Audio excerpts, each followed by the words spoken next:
Nat-nat, ate Nat-nat. Daddy, oh. Ang cute naman ng baby ko, oh. Papasok ka na sa school. Check up ikaw. Tingin nga. Nat-nat. Cutie. Nat-nat, anak na. So, may nag-comment, tahi reveal po, Ma'am Rosmar. So, ayan, papakita ko lang sa inyo to the very light. Ayan, kung makikita nyo yung may plaster, nandun po ang tahi. Ayan, super low. So, ayan, dami kasing curious, kaya papakita ko na sa inyo. Ayan, CS po talaga ako. Ayan yung tahi, o, nasa may panty. Ayan, so, lower. So, parang bikini cut ata yan para hindi pansin, hindi sira ang design ng chan. Charis. So, ayan, dito lumabas si Nat-Nat, dito rin si Talia. Ayan, okay na ba? So, ayan, after that, mag-i-skincare muna ako kasi magpapacheck up ngayon. Si Talia and Nat-Nat, grabe, no, dalawa na yung pinapacheck up ko. Ayan, bakuna ngayon ni Nat-Nat. So, skincare muna si Mami. Lit na nung sabon ko.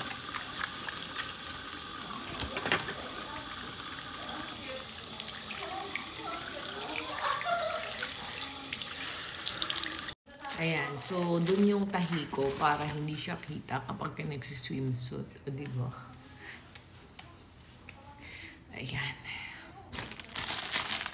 So, ganda nitong Kojic Papaya set kasi hindi talaga siya nakaka-pimples. Ayan o. Ganyan. To Kojic Papaya Toner. At ang bango, hindi siya, alam mo yung amoy papaya, ganon siya. Hindi siya mahapdi sa mukha. And kung mapansin nyo, ang kinis talaga ng mukha ko ngayon at ang puti nyo. Ito yung ginagamit kong set. Grabe, ang lakas ng mga sets natin ngayon. At yung pinapapak talaga siya. Tapos may dalawa tong sabon, dalawang cream, isang toner. So pag umaga, ang gagamitin natin syempre is sunscreen para protektado ka sa araw. Ganda ng packaging na. Alisin ko na nga itong takip. May takip kasi siyang ganyan. So ayan o. Konti-konti lang ang lagay. Hindi mo kailangan marami. Pero ang dami pa niya. Ang dami, tagal ko lang itong ginagamit. Pwede ito sa mga 12 years old pataas, buntis at lactating. Kung meron kayong mga pekas melasma na ayaw nyo mag-rejuve, ito ang gamitin nyo kasi super tanggal agad yung mga pekas melasma nyo. Pang maintenance yan kaya hindi masakit sa mukha. Yan siya guys, ang kinis, diba?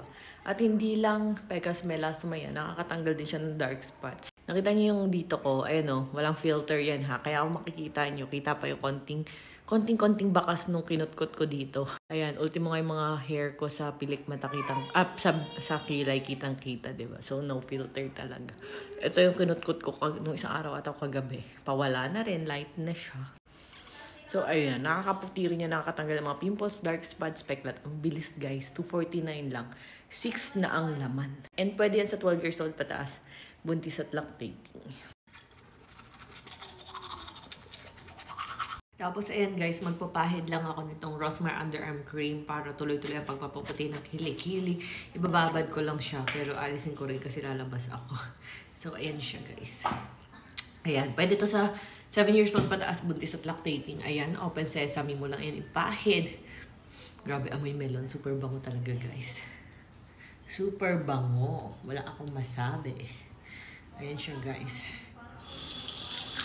So, ito yung sikreto ko. Pwede yan sa mga buntis lactating ha. Kaya para hindi mangitim ang inyong leki-leki. Tapos ito naman guys, singit ko yukot. Rosmar Inguinal and Bath. Grabe, ubusan malalato kaya mag-check out na kayo. Mag-hoard na kayo ngayon. Bago pa maubos guys. So ito naman sa singit ko yukot ko ilalagay.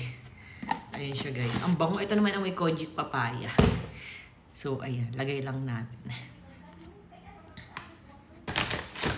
So, ayan. Kung gusto nyo pumuti ang kilikili nyo, matanggal yung mga chicken skin, go for Rosmar Underarm Cream. And kung gusto nyo maputi ang mga singit nyo, go for Rosmar Kojic Inguinal and Bath Cream. Ayan. 300 grams na to, 299 pesos lang. Super affordable. Ayan guys, from napakaitim na kilikili. So, ayan. From this, ayan, tingnan nyo naman. So, ito nung buntis ako, tinamad talaga ako kasi ligo, mag-skincare. Ayan. Tinamad ako magpahid-pahid. Pero yung face ko, lagi ko inaano. Pero yung mga ganyang bagay, tinamad ako. Pero nung malapit na ako mga anak, nagpahid-pahid na agad ako. Kaya from maitim na kilikili, kung makikita nyo guys, ang itim, diba? Ayan, maitim siya. Tapos, ayan na yung after. Pumuti na yung part na nilalagyan ko, guys. Mas maputi dun sa braso ko. Kasi dito ko lang lagi pinapahid. Dapat pala medyo spread. Ayan siya. No filter. Kitang-kita pa yung mga hair. And charan, ito na siya ngayon, guys. Kung makikita niyo, ang puti na talaga niya. May mga buhok-buhok lang, guys. Ayan siya. O, diba? Kaya mag-check out na agad kayo, guys. Kasi ubusan malala. Dahil super trending. Bigla nag-trending, ha? Trendsetter yarn. Ayan. Check out na agad. Ilalagay ko sa caption kung paano mag-check out.